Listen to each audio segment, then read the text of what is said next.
that democracy is precious, democracy is fragile. And at this hour, my friends, democracy has prevailed. And we must meet this moment as the United States of America. If we do that, I guarantee you we will not fail. We have never, ever, ever, ever failed in America when we've acted together. And so today, at this time, in this place, let's start afresh, all of us. Let's begin to listen to one another again, hear one another, see one another, show respect to one another. Politics doesn't have to be a raging fire, destroying everything in its path. Every disagreement doesn't have to be a cause for total war. And we must reject the culture in which facts themselves are manipulated and even manufactured. To all those who did not support us, let me say this. Hear me out as we move forward. Take a measure of me and my heart. And if you still disagree, so be it. That's democracy. That's America. The right to dissent peaceably within the guardrails of our republic is perhaps this nation's greatest strength. Yet hear me clearly. Disagreement must not lead to disunion. And I pledge this to you. I will be a president for all Americans, before God and all of you. I give you my word. I will always level with you. I will defend the Constitution. I'll defend our democracy. I'll defend America. And I'll give all of you, keep everything I do in your service, thinking not of power, but of possibilities, not of personal interest, but the public good. And Chief Justice Roberts, Vice President Harris, Speaker Pelosi, Leader Schumer, Leader McConnell, Vice President Pence, and my distinguished guests, my fellow Americans. This is America's day. This is democracy's day. A day of history and hope, of renewal and resolve. Through a crucible for the ages, America has been tested anew, and America has risen to the challenge. Today, we celebrate the triumph not of a candidate, but of a cause, the cause of democracy. The people, the will of the people has been heard, and the will of the people has been heeded. We've learned again that democracy is precious, democracy is fragile. And at this hour, my friends, democracy has prevailed. So now, on this hallowed ground where just a few days ago, violence sought to shake the Capitol's very foundation, we come together as one nation, under God, indivisible, to carry out the peaceful transfer of power as we have for more than 2 centuries. As we look ahead in our uniquely American way, restless, bold, optimistic, and set our sights on the nation we know we can be and we must be. I thank my predecessors of both parties for their presence here today. I thank them from the bottom of my heart. And I know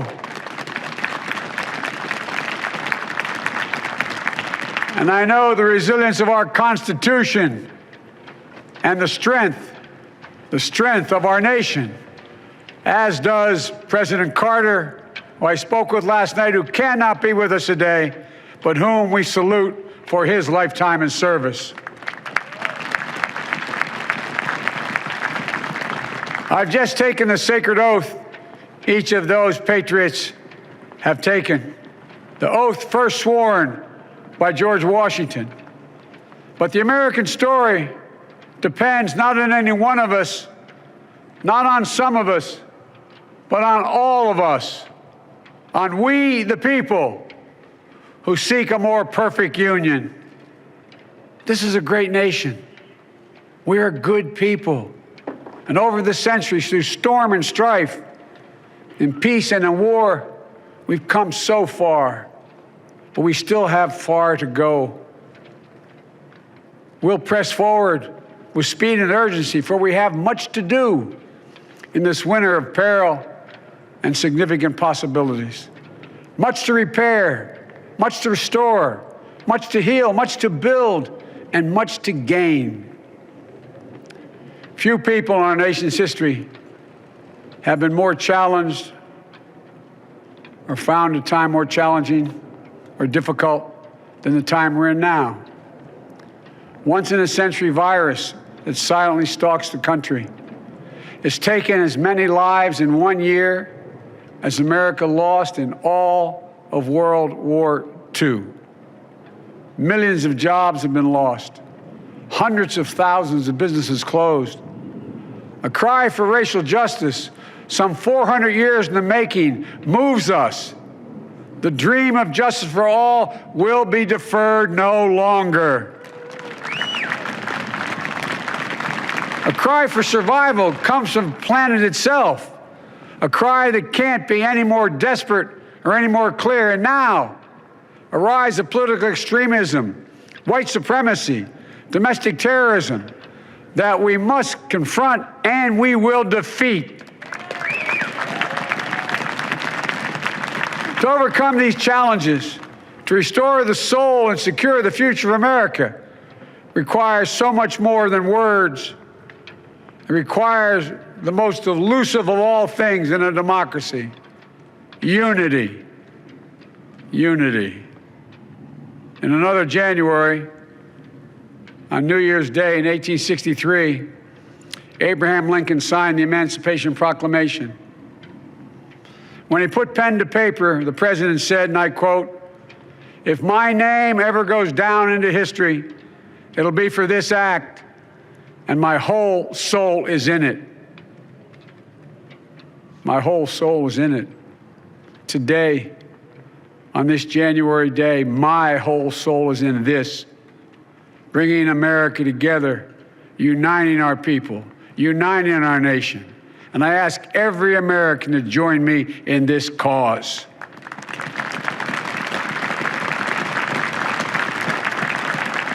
Uniting to fight the foes we face: anger, resentment and hatred, extremism, lawlessness, violence, disease, joblessness, and hopelessness. With unity, we can do great things, important things.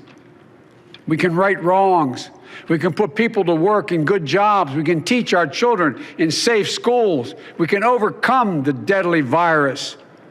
We can reward work and rebuild the middle class and make health care secure for all. We can deliver racial justice, and we can make America once again the leading force for good in the world. I know speaking of unity can sound to some like a foolish fantasy these days. I know the forces that divide us are deep and they are real. But I also know they are not new. Our history has been a constant struggle between the American ideal that we're all are created equal and the harsh, ugly reality that racism, nativism, fear, demonization have long torn us apart. The battle is perennial, and victory is never assured. Through Civil War, the Great Depression, World War, 9/11, through struggle, sacrifice, and setbacks, our better angels have always prevailed. In each of these moments, enough of us have come together to carry all of us forward. And we can do that now. History, faith, and reason show the way of unity. We can see each other not as adversaries, but as neighbors. We can treat each other with dignity and respect. We can join forces, stop the shouting, and lower the temperature. For without unity, there is no peace, only bitterness and fury. No progress, only exhausting outrage. No nation, only a state of chaos. This is our historic moment of crisis and challenge, and unity is the path forward. And we must meet this moment as the United States of America. If we do that, I guarantee you we will not fail. We have never, ever, ever, ever failed in America when we've acted together. And so today, at this time, in this place, let's start afresh, all of us. Let's begin to listen to one another again, hear one another, see one another, show respect to one another. Politics doesn't have to be a raging fire, destroying everything in its path. Every disagreement doesn't have to be a cause for total war. And we must reject the culture in which facts themselves are manipulated and even manufactured.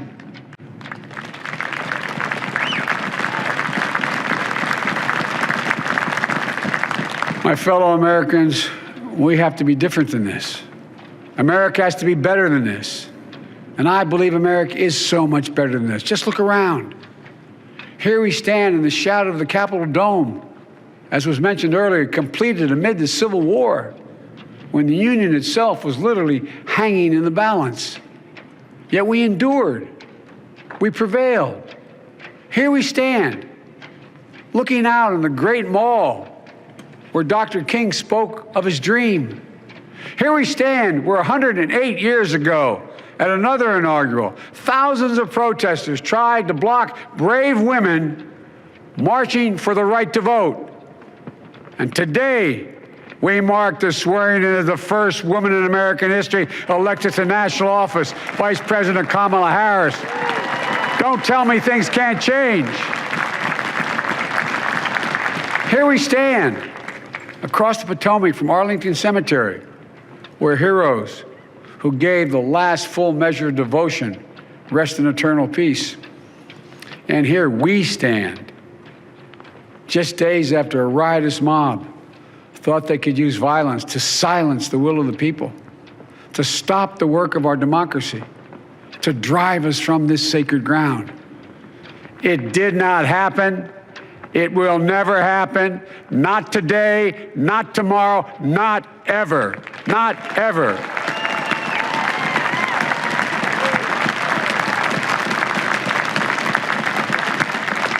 To all those who supported our campaign, I'm humbled by the faith you've placed in us. To all those who did not support us, let me say this. Hear me out as we move forward. Take a measure of me and my heart. And if you still disagree, so be it. That's democracy. That's America.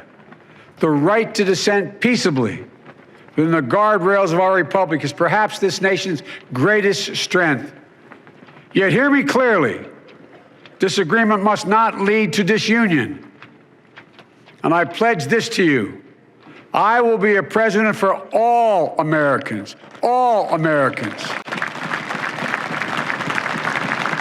And I promise you, I will fight as hard for those who did not support me as for those who did.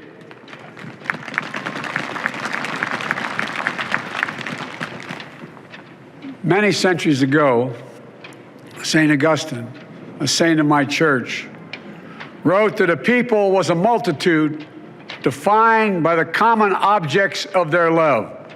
Defined by the common objects of their love. What are the common objects we as Americans love that define us as Americans? I think we know. Opportunity, security, liberty, dignity, respect, honor, and yes, the truth. Recent weeks and months have taught us a painful lesson.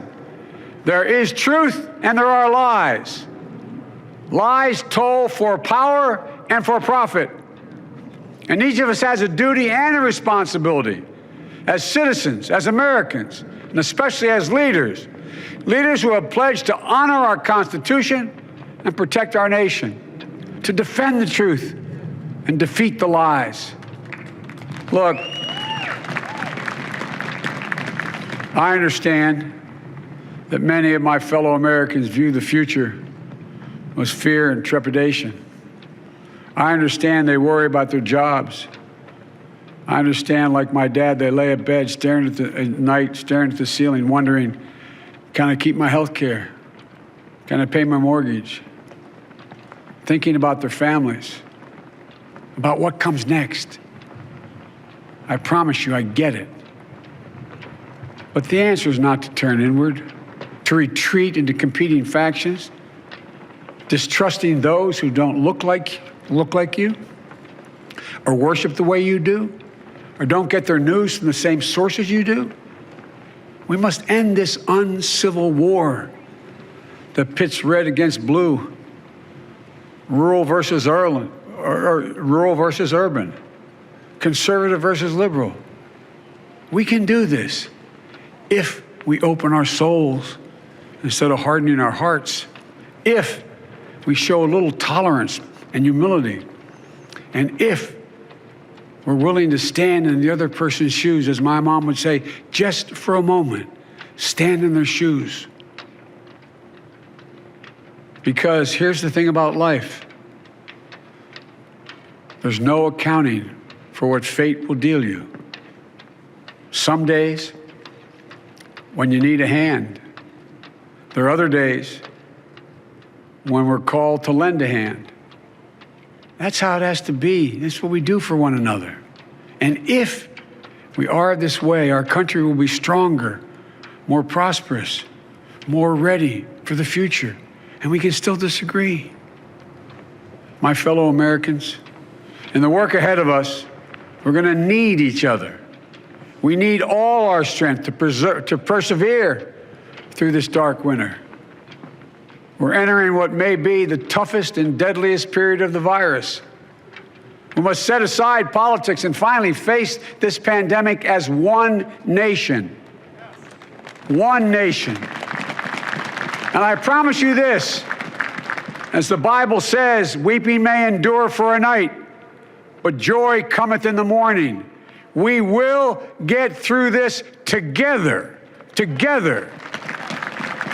Look, folks, all my colleagues I serve with in the House and the Senate up here, we all understand the world is watching all of us today. So here's my message to those beyond our borders. America has been tested, and we've come out stronger for it. We will repair our alliances and engage with the world once again, not to meet yesterday's challenges, but today's and tomorrow's challenges. And we'll lead not merely by the example of our power, but by the power of our example.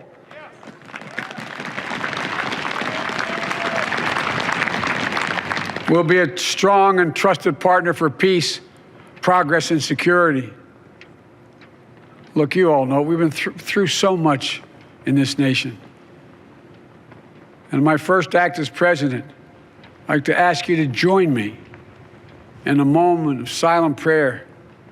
Remember all of those who we lost in this past year to the pandemic. Those 400,000 fellow Americans, moms, dads, husbands, wives, sons, daughters, friends, neighbors, and coworkers. We'll honor them by becoming the people and the nation we know we can and should be. So I ask you, let's say a silent prayer for those who've lost their lives and those left behind, and for our country. Amen. Folks, this is a time of testing. We face an attack on our democracy and on truth, a raging virus, growing inequity, the sting of systemic racism, a climate in crisis, America's role in the world. Any one of these would be enough to challenge us in profound ways. But the fact is, we face them all at once, presenting this nation with one of the gravest responsibilities we've had. Now we're going to be tested. Are we going to step up, all of us? It's time for boldness, for there's so much to do. And this is certain. I promise you, we will be judged. you and I, by how we resolve these cascading crises of our era. We will rise to the occasion is the question. Will we master this rare and difficult hour? Will we meet our obligations and pass along a new and better world to our children? I believe we must. I'm sure you do as well. I believe we will. And when we do, we'll write the next great chapter in the history of the United States of America, the American story. A story that might sound something like a song that means a lot to me. It's called American Anthem. There's one verse that stands out, at least for me, and it goes like this. The work and prayers of century have brought us to this day. What shall be our legacy? What will our children say? Let me know in my heart when my days are through. America, America, I gave my best to you. Let's us add our own work and prayers to the unfolding story of our great nation.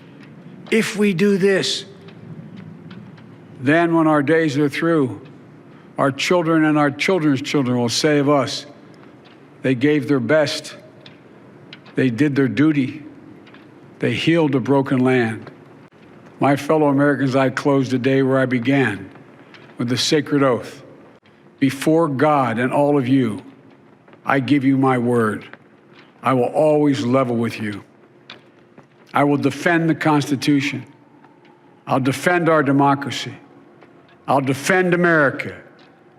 And I'll give all of you, keep everything I do in your service, thinking not of power, but of possibilities, not of personal interest, but the public good. And together we shall write an American story of hope, not fear, of unity, not division, of light, not darkness, a story of decency and dignity, love and healing, greatness and goodness.